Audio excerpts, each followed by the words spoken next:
What's going on, everybody? Welcome back. Today we're going to be talking about teams that you want to be building up if you're looking to get into a better guild. This is something I went through recently where, I was kind of frustrated with some of the progress on a guild that I was in and kind of was looking at moving up and seeing what other opportunities were out there for me.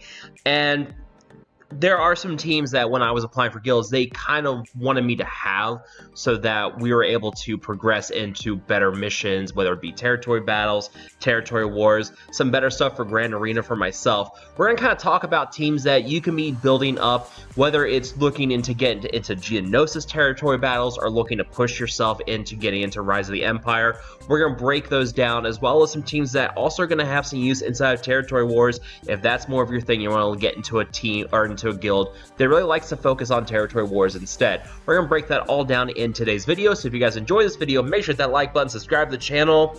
Let's dive into it. The first one I want to talk about is actually going to be a galactic legend, and this is going to kind of tie into another team as well. And that is going to be Jabba the Hutt. Jabba the Hutt, number one, great team. You're going to use him always in offense and defense for Territory War and Grand Arena, so you already have that going for you. But also, if you're looking to get into Rise of the Empire, in the middle section of each phase of Territory of the Rise of the Empire, you have a specific combat mission that requires Jabba. Now, as they go on through the phases, it's higher and higher relic level requirements, all the way from relic 5 up to relic 9. But what you have here is you have a galactic legend that's going to get you pretty far. And if there's one galactic legend that you should be prioritizing first as a new player, Jabba's already it because of his viability and how easy he is to get with overlap on other galactic legends as well. We could talk about another video, but you have Jabba the Hutt with his Hutt Cartel, and inside the Hutt Cartel, you have some Omicrons that you can use for other game modes as well. Like if you want Grand Arena, you have an Omicron on Kurstan. If you're looking for Territory War, there's an Omicron on Embo. So you have a couple of Omicrons depending on which kind of team you want to focus on. If you want to focus on a game mode with PvP, then Territory War is your thing. You have Grand Arena with Kurstan. There's really no territory battle PvE Omicrons, and there's an Omicron on Bausch Leia for the raid, but that is really a waste. I would not recommend it. But also you get a little bit of overlap with the Hutt Cartel and also bounty hunters, because then you're going to use bounty hunters to kind of work on an Imperial fleet down the road. You have Boba Fett, but then you also have Dengar, you have IG-88, you have Cad Bane, you have these bounty hunter ships you're going to be building up, and that's going to work your way towards what I'd say would be the best starting Galactic Legend fleet for players as well, and that is Executor. Now, Executor is going to be a long farm, but the sooner you get to Executor, the better it's going to be, and this is the best dark side fleet that you're going to have required characters for inside of territory battles. You will have Leviathan that's better overall, but one of the combat missions later on for fleets requires the Imperial TIE Fighter, and the Imperial TIE Fighter is already needed for Executor, so you might as well focus on Executor over Leviathan at that point. I doubt we're going to see Leviathan be used for a territory battle in the future because the timelines don't match up. The Leviathan is with Darth Revan, which is way in the past, versus Rise of the Empire. So this is not something I expect to change at any point, but right now, Executor with bounty hunters that you're using in combination with Jabba the Hutt, you're also now getting that Imperial fleet built up. And this is where you kind of get that overlap. You get a little bit of both things going on.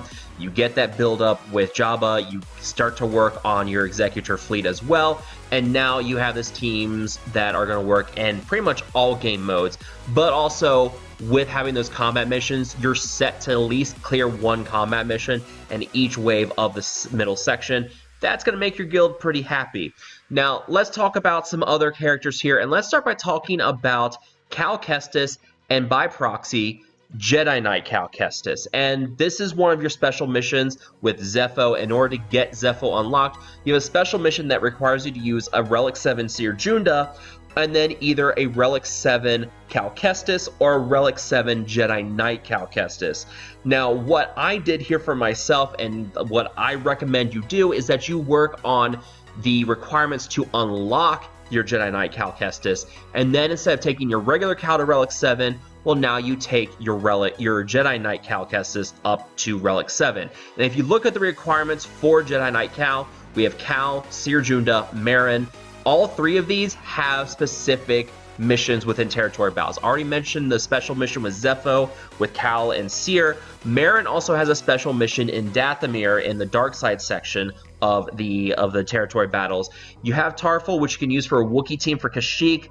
It's same thing with Saw Gerrera, but you don't really need to worry about those. The Marin one's nice as well, but really what we're focusing on is Cal and Seer because of that Zepho special mission.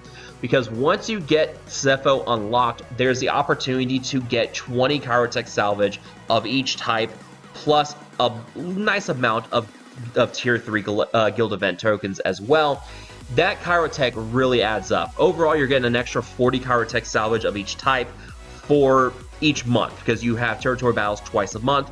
There's another special mission we're going to talk about here in a second, but you use these characters, you unlock Jedi Knight Cal Kestis, and then at that point, you have a character that, number one, is a great lifter for Jedi Master Luke down the road if you don't have him yet, but number two, for territory battles, he has probably the only Omicron I would ever recommend for territory battles with his lead, and this one's really good because you see, like, his lead gives Jedi allies bonus counter chance, defense, and offense. And in my video the other day, I talking about the best Omicrons for starting new and returning players. I mentioned this one because you don't need Jedi for the Omicron lead here. It's just any characters on the team. It does not require Jedi characters. So you basically bring Jedi Cal in as the lead. You bring in some scraps, and you're gonna have a pretty easy time through your combat mission that you bring him in. So you get Jedi Cal with Seer for the special mission to get to Zepho, and then on Zepho you're also using unaligned Force users for a battle, which is perfectly fine, but also you get Jedi Cal here, and now you have this Omicron lead that's going to really make him a strong lead, and it's going to help you get a lot of more combat missions cleared. My rate at which I was completing combat missions once I got Jedi Cal spiked dramatically because of that Omicron lead. So using Jedi Cal with Seer to get the Zepho special mission, you throw the Omicron on Jedi Cal, and then you keep using him as a lead in other combat missions.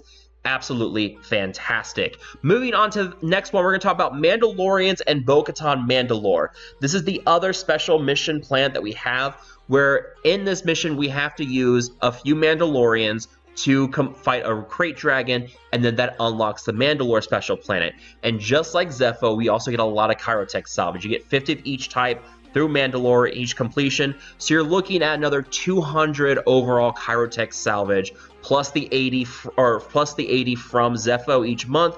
That is a significant amount. That's going to help you gear up at least one character each month with Kyrotech salvage. Absolutely important. And in this as well, you have Bo-Katan, who's going to give you a lead that's very good in Grand Arena. You can see I've got 3 Omicrons on her.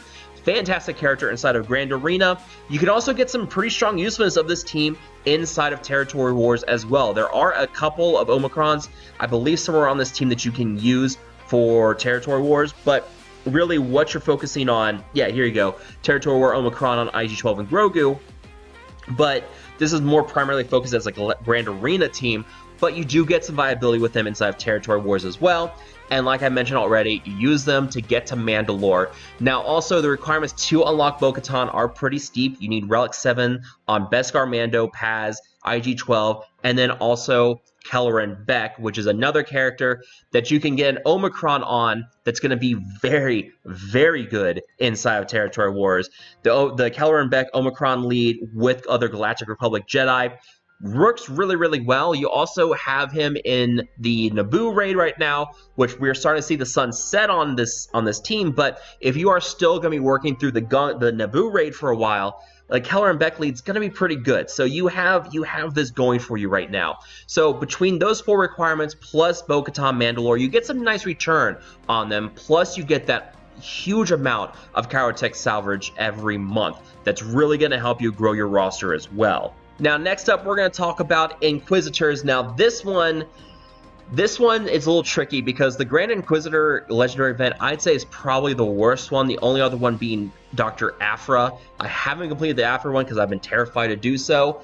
But the Grand Inquisitor Legendary event is absolutely terrible, but once you get Grand Inquisitor unlocked, you are able to get to the special mission inside of Tatooine that unlocks Third Sister, or as we like to call her, Reva.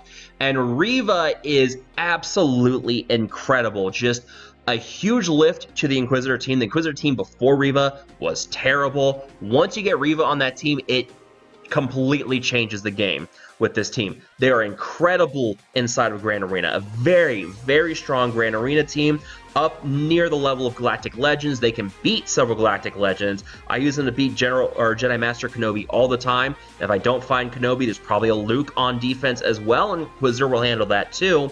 But also, you're going to use them inside of Territory War. There are a lot of Territory War Omicrons for Inquisitors. Now, you don't want to do all the lead Territory War Omicrons, but there's several Omicrons for Territory Wars on the rest of the Inquisitors. So if you're looking for a strong Territory War team, dump a lot of Omicrons into Inquisitors. You're going to get a nice return on that investment. But if you're looking for Grand Arena, well, here's some Grand Arena's power for you as well. Now, for territory battles, several of these characters are also used for combat missions way down the road. Towards, I believe, the Haven Medical Station, you are going to end up running into some zones or some fights that are going to use your Inquisitors. Yeah, here it is. Let me pull it up for you. So inside of Zone 4, which is the medical station, you require Inquisitorius with Third Sister for a special mission that gives you guild event tokens. And then I also believe, yeah, here at Malachor, there's a combat mission which requires the 8th, 5th brothers, and the 7th sister as well for a special mission. So you are going to get some territory battle viability with this team by bringing them in. Marok as well, if you want to get him built up, there is an Omicron on his unique here that allows your Inquisitors to auto any battle that they're in, and also makes the Reva special mission, or the mission to unlock Reva, a breeze. But if I really don't recommend it, if you have to, go for it. But this is one where this is more of a luxury than anything as an Omicron. But again, Inquisitors gonna be working great in all your game modes. A lot of people want to make sure you can get to the Reva mission anyways because of how important Reva is to overall game modes. So if you have your Inquisitors built up and then you can work on Third Sister and get her unlocked, that's going to make any guild out there happy. Now let's move on to another team, and that is going to be the Geonosians. Now this is one that's more if you're looking to get into the Geonosis territory battle for Darkside, because they're in every phase you're going to have, like we have with Jabba, you're going to have a combat mission that requires Geonosians, but you're also going to get some overlap with them in the regular Rise of the Empire missions, because there is a section for Geonosis, and there you will use Geonosians for a mission as well. So this is one that if you are working up to a Geonosis territory battle guild, this is one that's going to help you out there, and you're going to get some longevity with it as well. Now, if you're also looking to get into a territory war guild, this is a very good starting Omicron for territory wars because of what you get here with this team. This is a very good starting one. And this also is going to apply to another good starting team, and that is going to be Phoenix, because Phoenix, you have an incredible Grand Arena team once you get that Omicron on Captain Rex. You have a really good Territory War team once you get the Omicron lead inside of Hera. But then also, inside of the Rise of the Empire territory battles on the mission on the planet for Lothal, there is a Phoenix required battle as well. So you do get some use out of both Territory War and Grand Arena. This is also going to help you get into a mission for Lothal if that's really your thing. Not as important as some of the other teams here, but it is something to keep an eye on, and you're going to be building up this team anyways. If you just get the Omicrons on the characters based on what game modes you're looking for, this is one that's probably going to be a little bit better. For myself, we're in a guild that doesn't really worry about territory war, so I'm not going to be focusing on this one. But if I wanted to, I could. And, you know, that's pretty optional, but this is one that shows a guild that you're serious about territory war, because it shows that you're looking to build up teams that you already have, and you get that extra Omicron to give them that little extra oomph. Then, yeah, a guild that's focused on territory wars would see this and say, okay, this player is one who does want to care about territory wars and does want to build it up. So, you know, between this and Geonosians, you're going to get some nice return on investment for several game modes in the process. Now, one other thing I want to bring up here is going to be a Rogue One combined with a Profundity fleet. Now, Rogue One, it's not as strong in Grand Arena or Territory Wars. There is an Omicron for Cassian Andor with territory battles, if that's your thing, but not really one you want to focus on. It's a pretty weak territory battle Omicron. But you do have a Galactic Legend fleet with Profundity, and it's pretty much the weakest of the Galactic Legend fleets right now. But you do get return on it in that you're going to use it for every game mode. You're going to use it in Grand Arena. You're going to use it in Territory Wars. You have missions that require Profundity within your combat missions. So Kashyyyk, you have a Profundity mission requirement here. It requires Profundity at 7 stars, but you have this. And then once you get into Phase 6 of your territory battles, you're going to have some Rogue One missions as well. You have 2 combat missions that require Rogue One. So this is way down the road, and also again Profundity too. But you can see here Cassian Pal, K2SO for 1, then you have Baze, Chirrut, and Scarif Rebel Pathfinder for another. So you have those 2 combat missions, and then you're also going to have Jyn, which you build up anyways to get your Profundity unlocked, and we can pull up those requirements now.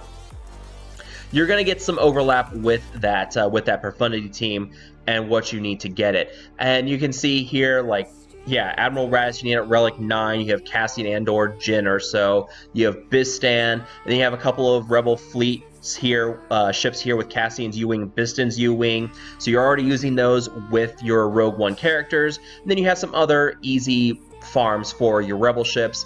The other one that's not here is going to be Han's Millennium Falcon. You will want him for the Profundity fleet. And you can also see here the Bounty Hunters. You're using the Bounty Hunter ships with a capital ship to unlock Han's Millennium Falcon. So there's another overlap. We're using them for Executor. Now you're also using them to get Han's Millennium Falcon, which you're then using to build into that Profundity fleet as well. So some very nice overlap there. And you're also going to use that for some other Galactic Legends like Jedi Master Luke and the Rebel Leia Organa as well. So you do get some nice overlap there. And finally, the one other thing I want to bring up is going to be talking about raid teams. And we're kind of in flux right now because we're starting to push into Operation Nightfall and that raid, where we have an idea of we're going to use Jedi Vanguard with the legendary Mace Windu. We have the new Bad Batch team. So we're starting to get some ideas of who we're looking for that those new raid teams. There's also the Darkseid clones with Grand Moff Tarkin. So we get an idea of what we're looking for there, but we also have, for instance, Battle for Naboo, which is what we're currently running right now. This is going to kind of change based on what you're looking for. Most guilds, I think, like once you get to the higher end guilds, they're looking to keep up with the current like flavor of the month in terms of raids, because once you get the new raid, the tier 3 guild tokens disappear from the previous raids. So right now we're kind of in flux. You may be building up for Battle of Naboo, but you're also probably looking at getting towards the new raid. And at that point, we know that Jedi Vanguard is probably going to be the premier team, because we have Jedi Vanguard with Depa and Temple Guard along with the legendary Mace Windu. That's going to be kind of your meta raid team. You're also going to have Jocasta Nu, and then we're probably going to get another Jedi Vanguard or 2 here. And I'm hoping Kelleran Beck is another lead that we get for your Jedi Vanguards if you don't have legendary Mace. We'll see how that all pans out. We did a video talking about preparing for the Jedi Temple raid. If that's something you want to go look at, it'll be up in the corner. But this is one, it's a little harder to nail down, like specifically who you want to build up for, because right now we just don't know the full teams for the new Jedi Temple raid. But also you could be in a guild that's looking at doing the Rancor raid or the Tank raid and building up some of those older characters, like you've got Han Solo, or maybe you got someone who's doing Sith Triumvirate. At that point, you have a lot more broad teams and a lot of stronger teams out there that pretty much a lot of Galactic Legends can solo. Like the Sith Triumvirate raid can be trivialized by a Supreme Leader Kylo Ren.